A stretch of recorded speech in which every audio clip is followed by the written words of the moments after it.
Hotman Paris bela pesulap merah yang dilaporkan para dukun. Sebut soal edukasi. Pengacara kondang Hotman Paris ikut menanggapi soal kasus pesulap merah. Seperti diketahui, pesulap merah dilaporkan oleh para dukun karena disebut telah membongkar trik perdukunan. Pesulap merah telah dilaporkan oleh Gus Samsudin dan pengacara dukun Firdaus Oiwobo. Baru-baru ini, Marcella Dival alias pesulap merah juga mendapatkan somasi dari Rara Pawang Hujan.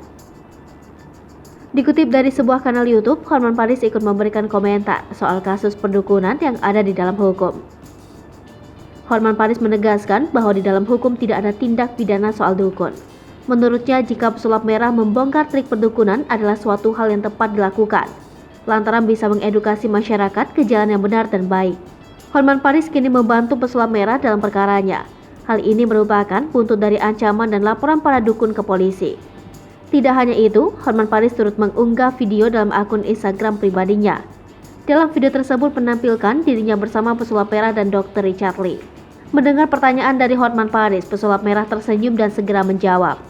Belakangan ini, pesulap merah mendapatkan somasi dari Rara Pawang Hujan, lantaran tidak terima pekerjaannya dianggap sebagai stand-up komedi. Pesulap merah dituntut meminta maaf secara lisan maupun tulisan dalam jangka waktu 3 kali 24 jam. Apabila pesulap merah mengabaikan, Rara Pawang Hujan akan membawa kasus ini ke jalur hukum. Pesulap merah terancam hukuman penjara paling lama 4 tahun. Mendengar dirinya disomasi oleh Rara Pawang Hujan, pesulap merah memberikan tanggapan.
Hai pemirsa Sri Popo TV, jangan lupa komen, like, dan subscribe, serta tonton terus berita-berita terupdate lainnya ya.